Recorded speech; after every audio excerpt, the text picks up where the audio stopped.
present Everything About Fertility, a free webinar series over 9 days, which is hosted by over 30 IVF specialists across India to spread awareness about the various aspects of infertility and the treatment options available. Through this webinar series, our renowned panelist of experienced IVF specialists will guide couples who are planning to start their fertility journey and those who are midway down the road to realizing their dream of parenthood and safely and successfully. The first session of the series and the topic for today is IVF ICSI, who needs it? We have panel of 4 fertility specialists of Nova IVF today. Let me introduce them. Welcoming our first panelist, Dr. Santosh Gupta, fertility specialist at our Koramangala Center in Koramangala, in Bangalore. She will talk about male factor issues and why IVF ICSI is advised. Welcome, Dr. Santosh. Good evening, all. Our second panelist is Dr. Azadi Patel, fertility specialist, Kankaria, Ahmedabad. She will talk about female factor issues such as tubal block, ovulatory issues, etc. Welcome, Dr. Azadi. Welcoming our third panelist, Dr. Nisha Pansare, fertility specialist, Pune, Maharashtra, who will talk about other indications where IVF ICSI is advised for couples who need fertility treatment. Welcome, Dr. Nisha. Our fourth panelist for today is Dr. Aswati Nair, fertility specialist of West Delhi, will take us through the pre-IVF test and how this test will help us understand the treatment that couples need to undergo. Welcome, Dr. Aswati. Welcoming the panelists and attendees of the webinar once again. Now, I would invite Dr. Santosh Gupta to take us through the male factor issues. Over to you, Doctor. नमस्ते, मैं doctor संतोष गुप्ता बेंगलोर से। आज हमारा topic है IVF ICSI। हम किन में suggest करेंगे किनको IVF ICSI ट्रीटमेंट के बतौर बताना चाहिए, तो मैं उसके मेल फैक्टर इश्यूज को एड्रेस करूंगी, मतलब पुरुषों में किन कारण से हम IVF ICSI बता सकते हैं। तो मोटे तौर पे अगर हम इनफर्टिलिटी की समस्या के बारे में समझें तो पूरी पॉपुलेशन के 10 to 15% कपल्स में इनफर्टिलिटी की समस्या हो सकती है। ये कॉमन भ्रांति पाई जाती है कि ये ज़्यादातर महिलाओं की प्रॉब्लम है। अगर हम प्रॉब्लम के हिसाब से देखें तो 30% ये पुरुषों की वजह से है, 30% महिलाओं की वजह से है, दूसरे 30 से 40% कारण कंबाइन है, मीन्स पुरुष भी जिम्मेदार हैं और महिलाएं भी जिम्मेदार हैं। तो मोटे तौर पे पुरुष भी उतने ही जिम्मेदार हैं जितने महिला इनफर्टिलिटी के लिए जिम्मेदार हैं। तो हम आगे अब देखते हैं पुरुषों में क्या क्या कारण होते हैं। Next slide. नेक्स्ट। पुरुषों में अगर हम कारण देखें तो सबसे ऊपरी तौर पर एक कारण आता है सेक्सुअल डिसफंक्शन, मींस या तो इरेक्शन नहीं होता, इजैक्यूलेशन नहीं होता, या सेक्सुअल फ्रीक्वेंसी बहुत कम है। दूसरा कारण स्ट्रक्चरल प्रॉब्लम हो सकती है, पीनिस का स्ट्रक्चर अलग हो सकता है, हाइपोस्पेडियस अलग हो सकता है। सबसे कॉमन कारण जो हम सामान्य प्रैक्टिस में देखते हैं जब हम कपल में सीमेन एनालिसिस एडवाइस करते हैं, मतलब स्पर्म की जांच एडवाइस करते हैं, तो स्पर्म के हम काउंट देखते हैं, उनकी मोटिलिटी देखते हैं और उनका मॉर्फोलॉजी देखते हैं। काउंट नॉर्मली 15 मिलियन से ऊपर होना चाहिए, तो वो अगर काउंट कम है, मोटिलिटी 40% तक होना चाहिए, मोटिलिटी कम है, या मॉर्फोलॉजी स्पर्म एक बहुत ही स्पेशलाइज्ड सेल है। So it has a head, it has a tail, it has a mid piece, it has a neck piece, so it should look like a perfect cell. So by nature, out of 100 cell, only 4% are like normal, so up to 4% and above is a normal morphology. So agar morphology बहुत कम है, and the fourth common cause is the azoospermia. Out of total men, 1% incidence is the azoospermia. Azoospermia मतलब हम semen analysis करें तो उस पर sperm count दिखता ही नहीं है, यानी 0%. Next slide. So if a male comes to us with the following problem, what are the treatment options we can suggest them? It could be IUI, it could be IVF, or it could be ICSI.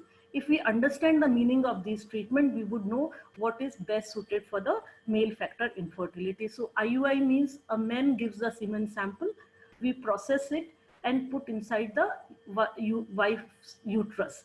So for this procedure is very simple, but this procedure for to be successful, we need a near normal sperm count. Means sperm count अगर normal हो या normal के बराबर हो तब IUI में success rate अच्छा है. The another is a classic IVF where we take out the egg from the body and we surround the egg with the processed sperm. Too many sperm around the egg and we leave it in the incubator. In this process also we need a good count and motility of the sperm. The third treatment option is IVF ICSI, where we take out the egg from the body and we directly inject the sperm inside the oocyte. This is the treatment which is very successful in cases of male factor infertility. So next slide please.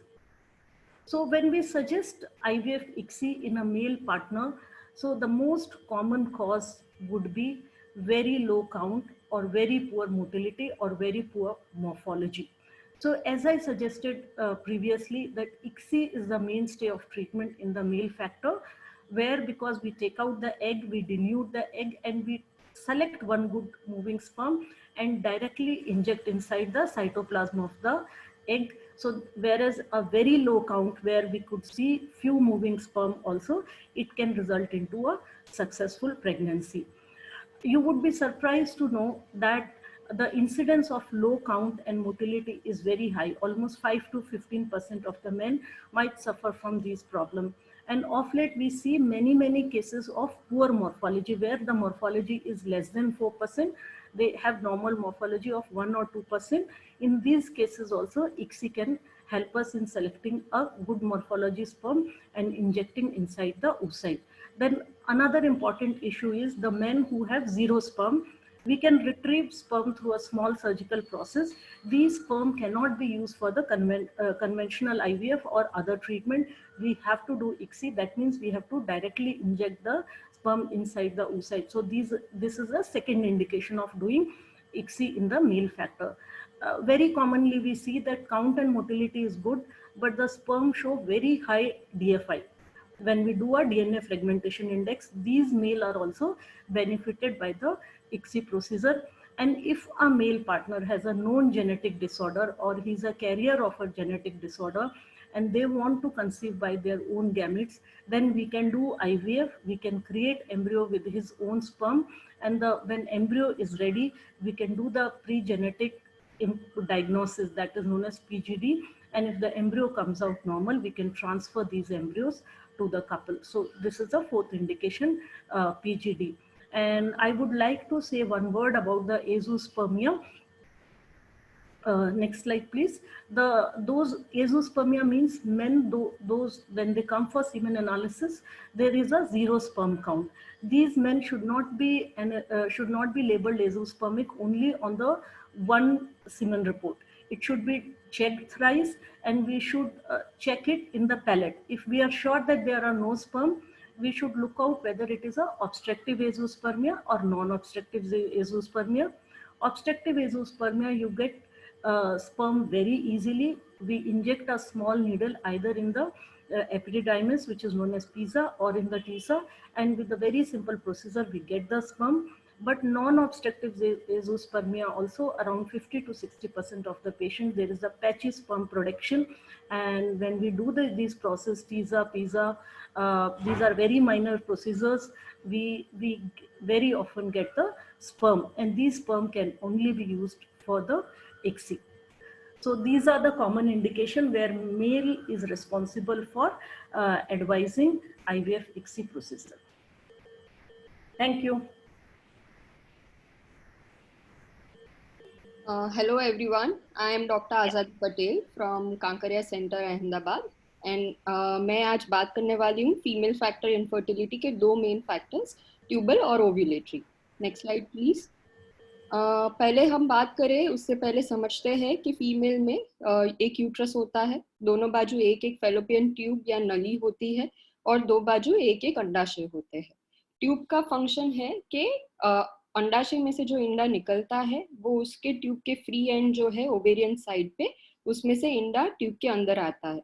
उस वक्त अगर संबंध रखते हैं तो uterine end of the tube जो होता है वहां से स्पर्म उसमें एंटर होते हैं और वो इंडे को फलन करने की कोशिश करते हैं। अगर उसमें से एक स्पर्म उसको फलन करता है तो वो गर्भ बनता है, और ये जो गर्भ है वो 4 दिन तक नली में पलता है और फिर जाके गर्भाशय में आके चिपकता है। इसलिए हर एक part of tube is important fertility की के लिए देखे तो। Next slide please. अगर ट्यूबल फैक्टर इनफर्टिलिटी है तो वो कुछ अगर डिजीज हुआ है ट्यूब में, या फिर डैमेज हुई है, या फिर ऑब्स्ट्रक्शन हुआ है, बंद है नली, तो वो प्रिवेंट करेगा कि स्पर्म या एग दोनों को नली में आने के लिए, या फिर अगर फलन होता है तो जो गर्भ बनता है उसको गर्भाशय तक पहुंचने में प्रिवेंट करेगा। This accounts for 20 to 25% of cases of female factor infertility. But ये जो पेशेंट्स होते हैं उसमें IVF ICSI से प्रेगनेंसी के चांसेस बहुत बढ़िया रहते हैं। Next slide please. Taking causes, first is tubal blockage. अगर नली बंद है, नली यूट्राइन एंड से भी बंद हो सकती है, या फिर उसके फ्री एंड हो वहां से भी बंद हो सकती है, या फिर बीच में से भी बंद हो सकती है, या फिर नली सूज गई हो। अगर सूज गई है तो उसमें अगर पानी भरा है तो हम उसको हाइड्रोसाल्पिंग्स बोलेंगे, अगर पस भरा है तो पायोसाल्पिंग्स, अगर ब्लड भरा है तो हिमेटोसाल्पिंग्स, मतलब उसका फंक्शन इम्पेयर हुआ है। Next slide please.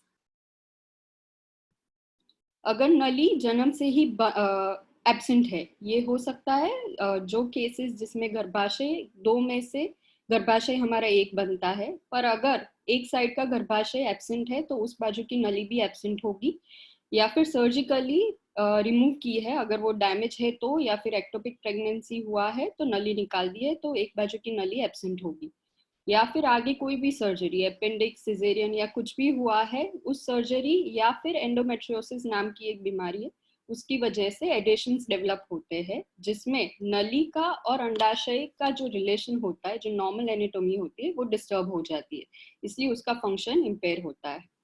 Next slide please. Coming to the ovulatory disorders, हमें पता है ओव्यूलेशन मतलब ओवरी में से जो एग रिलीज होता है, हर महीने रिलीज होता है और वो प्रेगनेंसी के लिए एसेंशियल है, उसको हम ओव्यूलेशन बोलते हैं। उसके लिए ब्रेन में से प्रॉपर हार्मोन रिलीज होने चाहिए जो ओवरी पे सही तरीके से एक्ट करने चाहिए, और फिर ओवरी उसके बीज बनाता है और उसमें से सिर्फ एक ही बीज सिलेक्ट करके उसको ओव्यूलेट करता है। Next slide please. Ovulatory dysfunction refers to conditions which interrupt this proper ovulation. ठीक है, ये भी पेशेंट्स IVF ICSI के सही कैंडिडेट्स है। अगर इनमें ओव्यूलेशन होता ही नहीं है, दवाई इंजेक्शन सब कुछ दिया पर ओव्यूलेशन नहीं होता है, या फिर दवाई इंजेक्शन दिया है, ओव्यूलेशन हो गया है पर प्रेगनेंसी नहीं मिल रही है। Next slide please.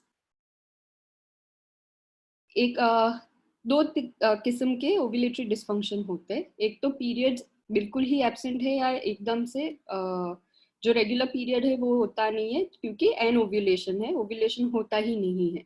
ये होता है severe cases of polycystic ovary में।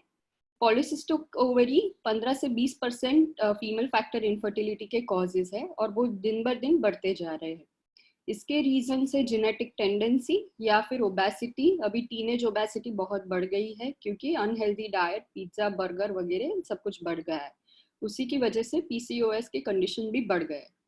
इसको अगर इन्वेस्टिगेट करना है, कंफर्म करना है, तो हम हार्मोनल एनालिसिस जो ब्लड से लेते हैं उसमें से कंफर्म करते हैं या फिर सोनोग्राफी से कंफर्म करते हैं। Next slide please.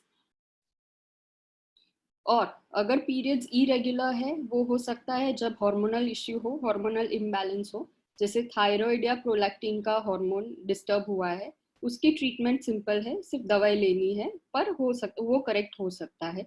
या फिर सीवियर स्ट्रेस है, या फिर एक्सट्रीम वेट, बहुत ज्यादा वेट या बहुत कम वेट से भी पीरियड्स इरेगुलर हो सकते हैं। Insulin resistance, and last is poor ovarian reserve. Next slide please. Next slide please. Yes, poor ovarian reserve के बारे में कुछ जानते हैं। इसमें जो ओवरीज के एग्स होते हैं वो कम हो जाते हैं, वो रिड्यूस हो जाता है, इसलिए कम एग्स मिलेंगे फर्टिलाइजेशन के लिए। इनडायरेक्टली इसकी क्वालिटी भी अफेक्ट होती है क्वांटिटी के साथ। इसको समझते हैं कि जो वुमेन होती है वो जब पैदा होती है तो उसके पास 15 से 20 लाख इंडे होते हैं ओवरी में, जो हर महीने पे वो कम होते जाते हैं। जब तक वो 11-12 साल की होती है और उसको पीरियड स्टार्ट होते हैं, तब उसकी ओवरी में तकरीबन 4 लाख इंडे ही बचते हैं। अब ये जो इंडे है वो हर महीने कुछ ना कुछ इंडे इस्तेमाल करेगा ओव्यूलेशन के लिए। 20 से 30 इंडे अप्रोक्सीमेटली हर महीने यूटिलाइज होंगे। कितनी फास्टर रेट से यूटिलाइजेशन हो रहा है ये डिसाइड करेगा कि उसका माहवारी की कितने एज तक आएगी। किसी को कम उम्र में भी मासिक चला जाता है अगर ये डिक्लाइन बहुत फास्ट है तो। Next slide please. Next slide. Diminished ovarian reserve जो है वो मेनोपॉज के आसपास दिखाई देता है, बट ये decrease women to women different होता है। इसके कॉजेस है मेनली एजिंग। एजिंग के साथ ओवरीज भी एज होती है which is the primary cause. Genetic reason, अगर माँ को कम उम्र में मासिक गया है तो बेटी को भी कम उम्र में होगा, पर ये चीज ऐसा जरूरी नहीं है। अगर माँ को 50 साल में गया है तो बेटी को 35 साल में भी जा सकता है। अगर कैंसर की ट्रीटमेंट ली है, कीमोथेरापी या रेडियोथेरापी ली है, तो कोई ओवेरियन सर्जरी हुई है, अगर ओवेरी में से बड़ी सिस्ट या ड्रिलिंग वगैरह किया है तो भी अफेक्ट होगा रिजर्व। और इडियोपैथिक जिसमें कोई कॉज नहीं है, ये मोस्ट कॉमन कॉज है यंग डिमिनिश्ड ओवेरियन रिजर्व के पेशेंट्स में। ये पेशेंट में time to pregnancy is very very important because इनके पास टाइम कम है। इसलिए आईवीएफ इक्सी ये पेशेंट में हम फर्स्ट लाइन ऑफ ट्रीटमेंट के हिसाब से एडवाइस देते हैं।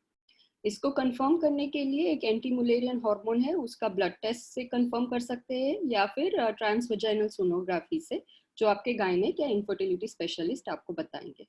Thank you so much. Thank you, Dr. Azadi. Let's move on to Dr. Nisha. There is a request from the participants to use English, so we can use English and Hindi both while talking, while presenting. Yeah, over to you, Dr. Nisha. Yeah, thank you. This is Dr. Nisha Pansare from Pune, Maharashtra. Next slide, please. I'll be talking about the possible causes of infertility in females other than tubal and ovulatory. Just they have been discussed by Dr. Azadi. So I'll be discussing, as you can see in the picture, apart from the tubal factors and ovulatory factors, we can see polyps, fibroids, infection, uterine septums. So we'll discuss all these factors one by one. Next slide, please. In female reproductive system, there are three major parts, that is tubes, ovaries and uterus. So I'll be talking about the uterine factors first. So in female factors, we see uterine factors. Second would be endometriosis, adhesions. Third would be cervical factors, unexplained factors, genetic causes, and general factors. We'll go with these factors one by one. Next slide, please. In uterine factors, uterus, whenever there is a dysfunction in the uterus, such as defect of adhesion molecules or any polyps or any fibroids or any endometrial pathologies are seen, which can affect the embryo implantation to the endometrium.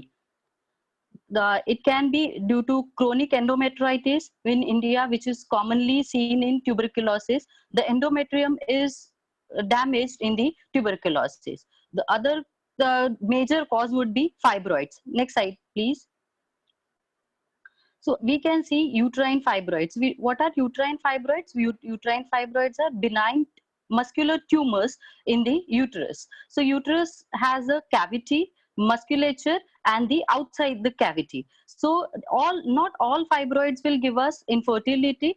Whenever the location, size, and dimension is determined, so we can see the impact of the fibroids into the infertility. So major cause will be submucosal fibroids for the subfertility and infertility. In intramural fibroids, if these fibroids are occluding tube, if the location and the size is more than 4 to 5 centimeter, then it has to be removed. Otherwise, smaller subserosal fibroids will definitely do not cause infertility.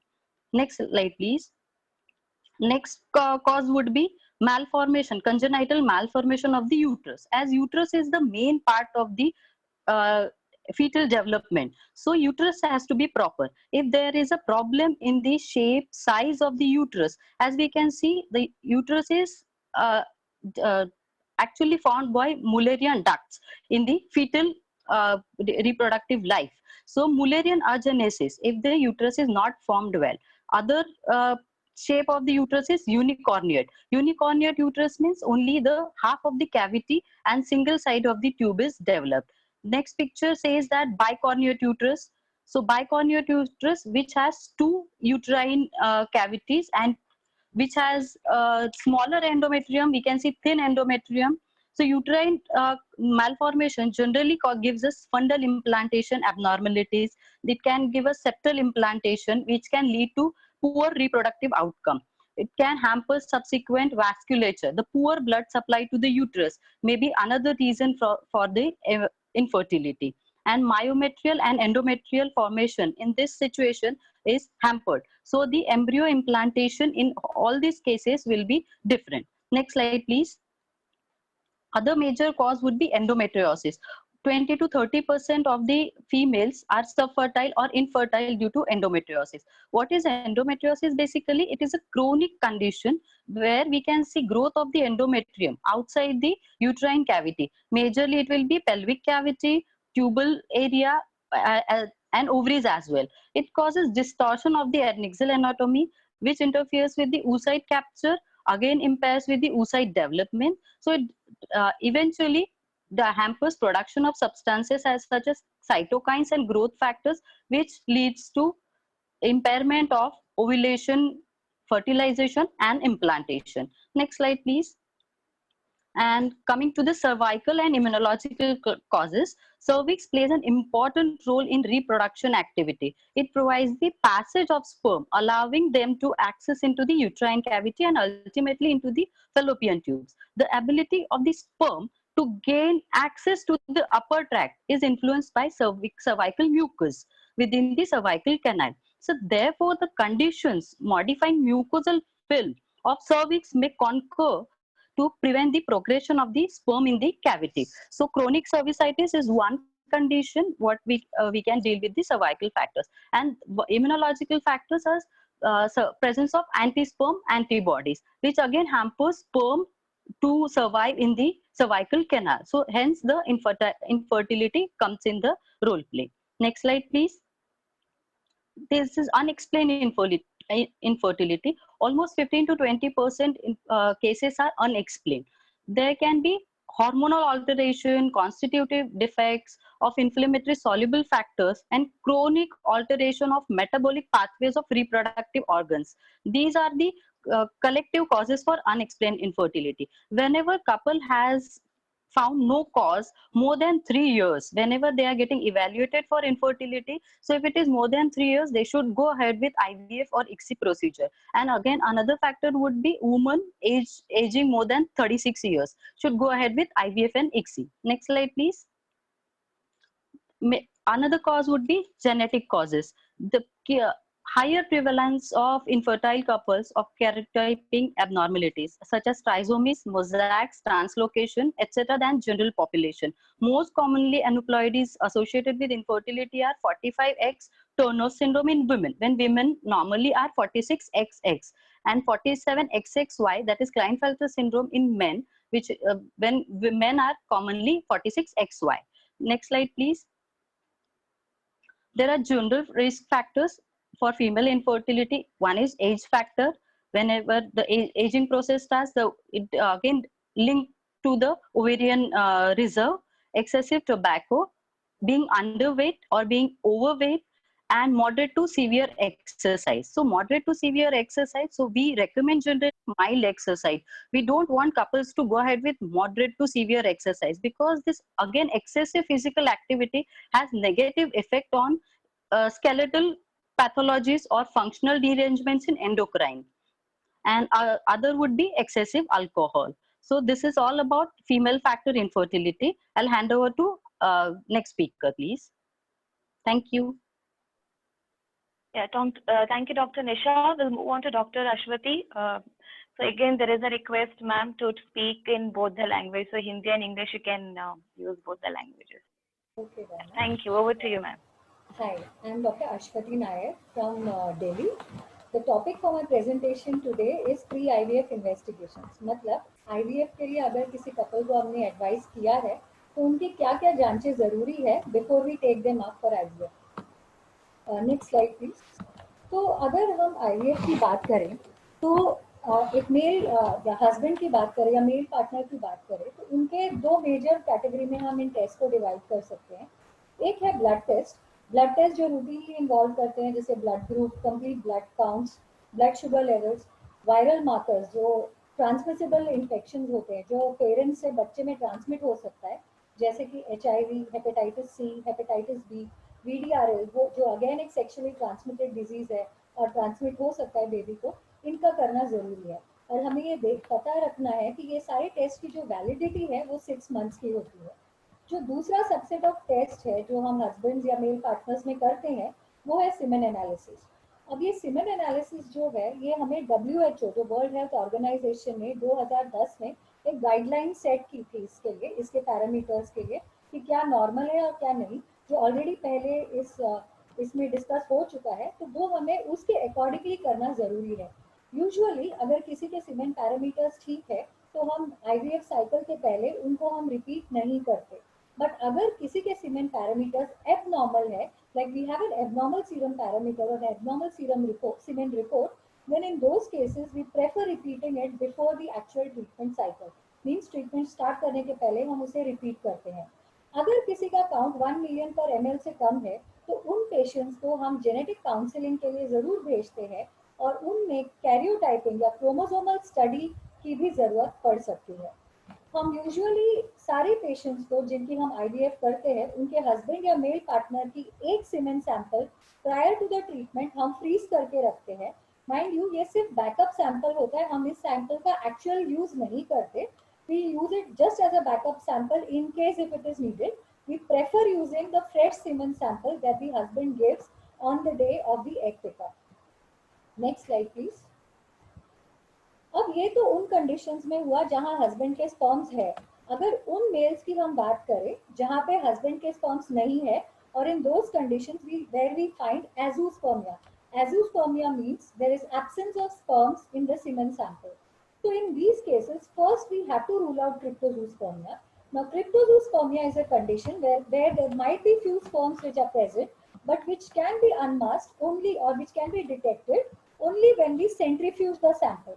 So that has to be ruled out. और अगर किसी azoospermia वाले patient में हमें अगर सीमेन centrifugation से ही हमें sperms मिल जाते हैं तो हम उसे उसी टाइम पर फ्रीज करके रखते हैं so that we can use it at a later date.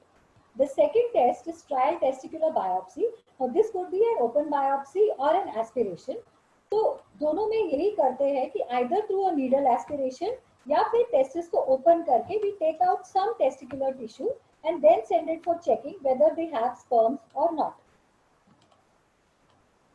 So once we check that whether they have, last slide please.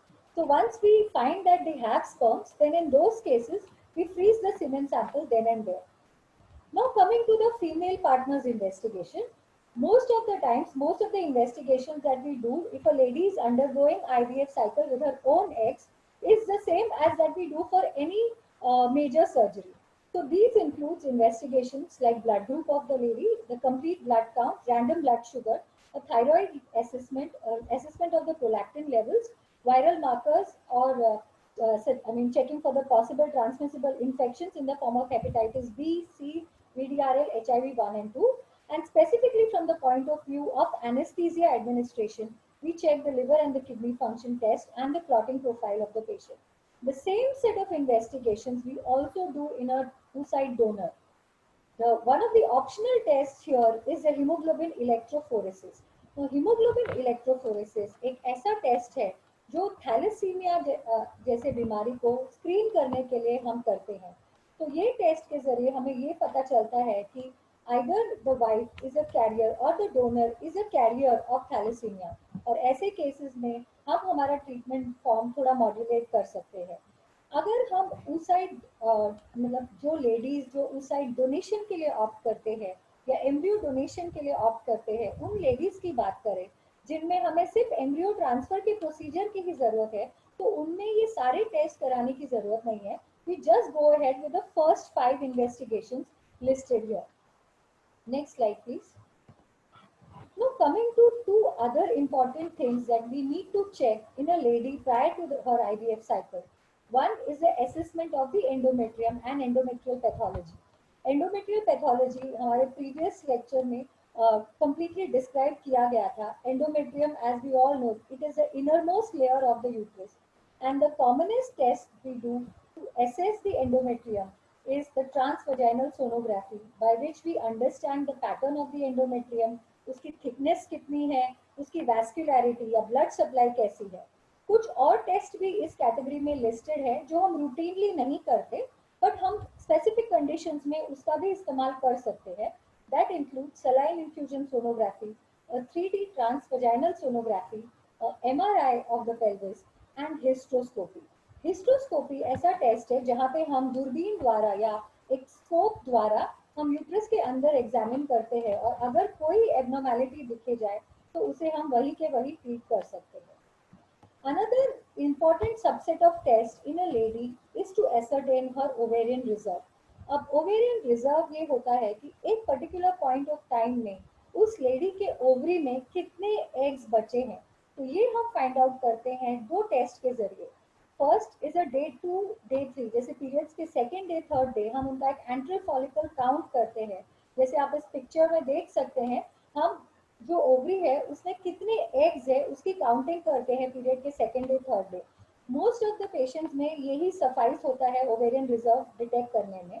But कभी कभी अगर हमें लगे कि ये एंट्रल फॉलिकल काउंट काफी कम है, या फिर उनकी एंट्रल फॉलिकल काउंट उनके एज के साथ मेल नहीं खा रही, या फिर लेडी को कुछ और ओवेरियन पैथोलॉजी है, तो ओवेरियन कंडीशन है, उनमें हम सीरम AMH एक ब्लड टेस्ट होता है वो भी करा सकते हैं.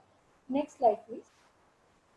So coming to certain general investigations that can be done in the female partner, this includes a pap smear. Pap smear हमें पता है ये routinely हम करते हैं just to rule out if there is any issue at the level of the cervix, कि cervical cervical cells में कोई problem तो नहीं है. Karyotyping can be advised in a specific subset of women who has a known history of any chromosomal abnormality running in the family, या जिनके recurrent miscarriages हुए. ये हम डोनर्स को भी ये ऑप्शनल तौर की तरफ दे सकते हैं. अगर जो रिक्रूटिंग कपल है अगर वो अग्री करते हैं तो हम डोनर का भी कैरियोटाइपिंग करा सकते हैं, बट ये एक ऑप्शनल टेस्ट है. मैमोग्राफी जो ब्रेस्ट का टेस्ट होता है, एक एक्सरे होता है जिसमें हमें ये पता चलता है कि ब्रेस्ट में कोई प्रॉब्लम तो नहीं है. ये भी एक ऑप्शनल टेस्ट है. ये हम उन लेडीज में करते हैं जिनकी एज 40 से ज्यादा हो या जिनमें ब्रेस्ट कैंसर की हिस्ट्री हो, बिकॉज हम काफी सारा हॉर्मोन्स का इस्तेमाल करते हैं IVF साइकिल में. So this can result in increased predisposition to breast cancer. Next slide please. Again, one more optional thing that can be done pre-IVF is a mock embryo transfer. Mock embryo transfer मतलब एक dummy transfer या एक rehearsal transfer जो हम करते हैं. इसमें हम सिर्फ उसी कैथेटर का इस्तेमाल करते हैं जो हम एक्चुअल एम्ब्रियो ट्रांसफर में यूज करते हैं, और इससे हमें ये पता चलता है कि सर्विक्स का जो कैनाल है वो ओपन है या कहीं पे ब्लॉकेज है. इससे हमें एक्चुअल जो एम्ब्रियो ट्रांसफर के दिन आने वाली दिक्कतों से काफी रियायत मिल सकती है. Like if you encounter an obstruction on the mock transfer, then we can be prepared for the actual embryo transfer day. Physician's consultation is required in some cases. This could be to determine suitability of anesthesia. ECG is done routinely in all the patients who are above 40 years of age.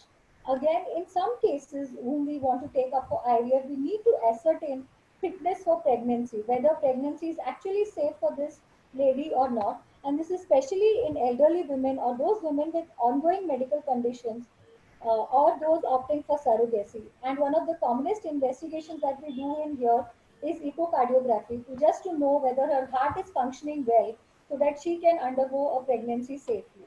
This was all about the few investigations that we do for any couple prior to their IVF cycle. I thank you all for your patience hearing. Over to the moderator now.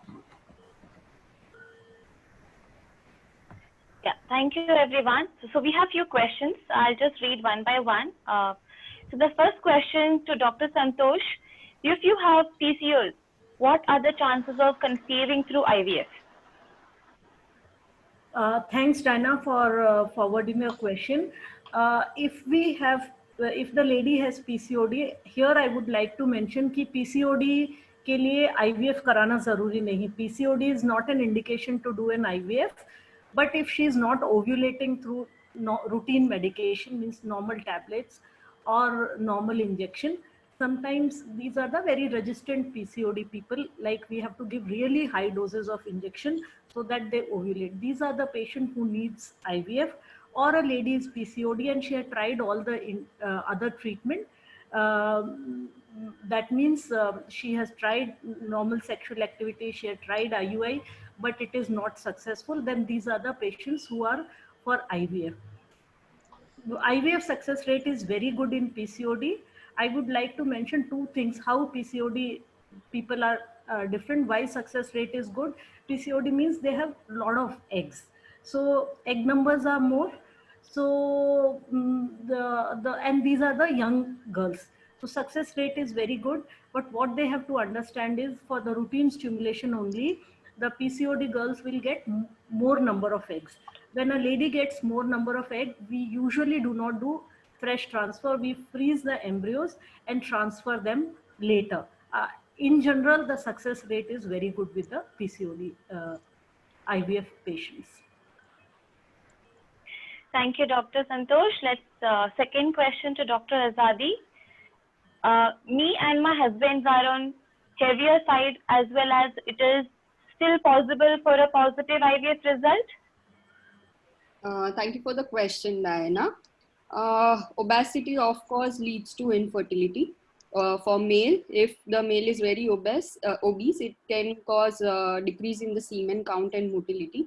And for female, problems like PCOS or hormonal issues start to develop if you are obese. So little bit of weight loss for both of you would be helpful to balance out जो problem है. But if you have already tried everything और weight loss नहीं हो रहा है and your age is increasing, then you can go for IVF straightforward and it will be helpful. Thank you. Yeah, thank you. Thank you, Dr. Azadi. Third question, Dr. Nisha. We have tried 2 times IUI process. Both are unsuccessful. So what are our chances? Thank you for the question, Diana. If 2 IUI cycles are failed, so we have to look for if the tubes are normal.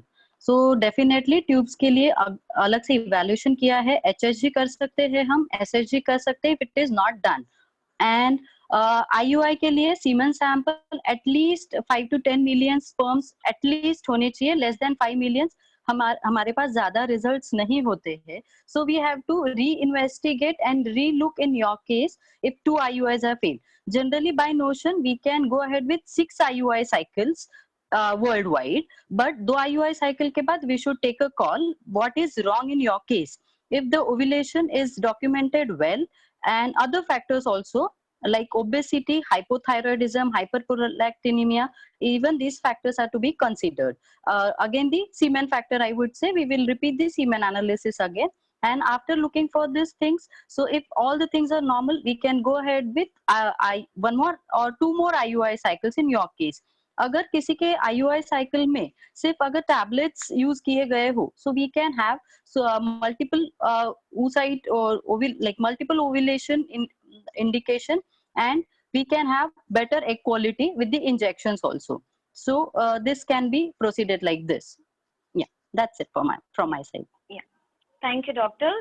Dr. Ashwati, there's a fourth question about the same thing what you presented. The question is, my husband has azoospermia and testis is small in size. Is TISA possible? Thank you for the question, Diana. Yes, TISA is very much possible. TISA में हम actually क्या करते हैं, under local anesthesia हम एक needle के through testis में prick करते हैं and we try to take out the seminiferous tubule, and then ये जो tubule हम निकालते हैं, seminiferous tubule actually वो part होता है testis का जहाँ पे sperms produce होते हैं और इसे हम check करते हैं. जहाँ तक testis के size की बात है, अगर testis if it is extremely small means the volume is less than 5 ml, then the normal volume of testis is around 10 ml or so. So if the volume is really very small, then probably doing a TISA won't be very much feasible, or getting sperms out of TISA will not be very feasible. But otherwise, size of the testis is not a correlation कि हमें sperms मिलेंगे या नहीं मिलेंगे. So I would suggest that such patients should be actually taken up for a testicular sperm aspiration, and at least teaser should be tried. And ऐसा कोई ज़रूरी नहीं है कि स्मॉल साइज है तो स्पर्म्स नहीं मिलेंगे, ऐसा कोई रिटन आई मीन स्टडीज ये नहीं प्रूव करती. तो there is still a possible chance कि स्पर्म्स प्रोड्यूस हो रहे होंगे उस स्मॉल टेस्टिस में भी और हमें वो मिल जाए फर्दर ट्रीटमेंट के लिए. I think I have answered your query. Thank you, Dr. Ashwati. Thank you. So the another question to Dr. Santosh to you. I already have one failed IVF cycle. My AMH is low, 0.68. Can I get pregnant with my own eggs? See, on AMH low, I hope you understand the meaning of low AMH. Low AMH means your egg reserve is less. That means when you do IVF per cycle, in spite of giving hormonal injection, your egg harvest, number of oocytes what we retrieve will be less. So I will always tell each and every patient they can always get pregnant with their own oocytes. It is for the patient to decide if they are mentally ready for more number of cycles. It's a general principle. If you have less number of oocyte, probably you should be mentally ready for more number of eggs. Then the answer lies in your previous cycle as well. What was your quality of eggs, whether the embryo formed or not. But if you are very keen on your genetic or your own eggs, you should try 1 or 2 cycles of IVF more, because if you don't try further, it is the donor egg program which is usually suggested in the low AMH category, but 0.6 is not that low AMH. If you are mentally keen and if you are ready for the perseverance and you are ready to do more cycles, I would suggest you go to some good IVF center, do 1 or 2 more cycles. And I personally have seen so many patients who got pregnant. And if your age is more, then you can probably take the help of PGS also to really see if embryo forms, if that embryo quality is good or not.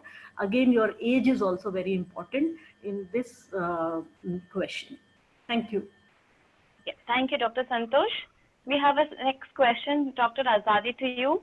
I have bilateral PCO with short cycles. Also, I wanted to conceive. How to go about it? Thanks for the question. Usually PCOS patients will have delayed cycles or absolutely absence of period. They would not get periods unless and until they take some medicine to get into periods. So you are lucky enough to get cycles regularly, though you have short cycles. This means that you are ovulating, and for pregnancy, ovulation is important.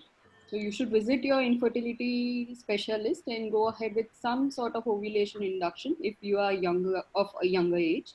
If you have already done that, then go ahead with the procedure called IUI, and after testing your tubes. If everything is normal and still you don't conceive, then consider IVF. Or if you are already of age about 30 to 33 years of age, then directly consider IVF. Thank you. Thank you. Third question, Dr. Nisha, to you. If your AFC count is 30, combining both ovaries, what are the chances of ovulation induction medications? With this question, the patient is saying if her AFC count is more than 30, it looks like she has PCO, polycystic ovaries. If the cycles are regular or anovulatory cycles, we have to determine that.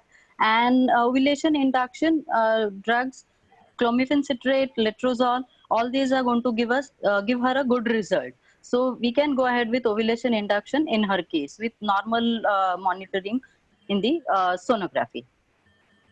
Okay. There are good chances of ovulation in her case. Yeah. Thank you, Dr. Nisha. Next question to Dr. Ashwati. How soon can ET start? In this circumstances, when can I start ET? I have a frozen embryo. Thank you for the question, Diana. Herein, मैं आपको यही बताना चाहूँगी कि we have to go as per the government guidelines. So if the government is, lifting up the guidelines on elective procedures, then we can go ahead with an embryo transfer. Most of the centers which were doing embryo transfers in those countries also where COVID infection was, it was still a pandemic there also. We do not have too much of data coming in, but abhi tak jo data hai, that is reassuring. ऐसा कोई implication pregnancy rate पे या post pregnancy abortion पे ऐसा कोई अभी तक पाया नहीं गया है, but it is too early because the pandemic is still on and we still have data coming in. So what I say today may not be applicable 2 weeks later. So in that case, we would like to wait and watch as per the situation and decide, and of course go ahead abiding the government policy. Okay. Thank you, Dr. Ashwati. We have 10 more minutes to 5 o'clock, so I'll ask few more questions. Dr. Santosh, there's a question to you. I have tried 3 cycles of IUI, but my 3rd cycle was chemical pregnancy in February. Should I go for IUI again, or I have been ovulation induction since a year? I think the answer lies in, it's a multifactorial answer. One thing is how long she is married and what is her age. It depends on that, and what is her ovarian reserve. But the fact that she has tried 3 cycles of IUI, I would rather consider if her age is more than 32, or if her ovarian reserve are less, or if there is any other factor which is advising against IUI, I would suggest IVF is the best answer. But having said that, because she has a biochemical pregnancy, we should do a detailed scanning. We should rule out uterine factor, if any. So I would like to re-evaluate this patient, or if she has not done a hysteroscopy can be done. If she is on younger side and other parameters are normal, then probably she can start ovulation induction. Otherwise, after 3 cycles of IUI failure, the best way to go forward would be IVF, because it's a very incomplete information to really suggest that you should go for IVF or IUI. We need to know other parameters as well: her age, husband's semen analysis, what are the other parameters. I would still say that IVF would be a better option here. Okay. Okay. Thank you, Dr. Santosh. There is a question another question to Dr. Azadi. Is underweight a problem in getting to conceive? Yes, underweight is one of the cause of infertility, but just weight is not only the parameter where we assess that the patient is underweight. You need to look at BMI, which takes into account your height and weight. If your BMI is falling between 20 to 25, it is considered to be normal. If it is falling between 25 to 30, it is considered to be pre-obese. So any BMI between 20 to 30 is considered to be kind of normal. So any BMI less than 15 or less than 18 would be underweight. So you need to look into both of them. Usually underweight categories have nutritional deficiency or anemia. So that needs to be evaluated. So after correcting any nutritional deficiency and all these things, I think it's good to go for infertility treatments. Thank you. Yeah, thank you. The next question. 1 second. Sorry. Yes, there's a question. All right. There's a question to Dr. Nisha. I have 2 frozen embryos, 2 AB, 3 AB quality. Does it have any chances of pregnancy? And what could be possible reason for failed IVF? Okay, good question. Actually, patient is aware of the embryo grading. That is one good thing. And these embryos are looking good, but I just need to know if it is day 3, day 5 embryo in little details. But apart from that, it is not only the embryo gradings which plays role in implantation. We have to look for endometrium. Again, how it is the endometrial thickness, how's the vasculature, how's the blood flow to the endometrium, and other factors too. If the patient is diabetic or not, if the thyroid is corrected or not, if any hormonal imbalance in altogether. So we have to look for. And if the failed IVF cycle, if it is multiple failure of implantation, then we can consider ERA test, that is endometrial receptivity assay. So this is like multifactorial things which is in the successful IVF cycle. So we have to look into all other things also. Okay.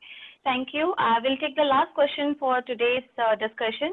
To you, Dr. Ashwati. is there a way to or a test to check egg quality in a woman? Unfortunately, we don't have any test to check egg quality prior to retrieving them, like prior to taking them out. Then we watch them under microscope and then grade them accordingly. But yes, there are a few pointers which can tell us that the egg quality could be deficit. One is the age of the lady. Second could be some associated conditions which is causing her infertility, like endometriosis. Or thirdly, certain conditions of anovulation, like PCOS women, where we can, have a assumption that the egg quality might be slightly deficit. So these are just a few pointers on the history, or especially if somebody who has already undergone an IVF cycle where they have witnessed poor egg quality, then we can determine. But otherwise, prospectively, we cannot determine the quality of egg. Thank you. Thank you so much. Thanks everyone. We see a lot of more questions coming in, and to all the attendings over there, all your questions will be answered privately to you. I hope all of you got good information and knowledge about why ICSI IVF is required, who needs it. So I would like to also remind you about the tomorrow session. Tomorrow the topic is gamete donation, and we have 4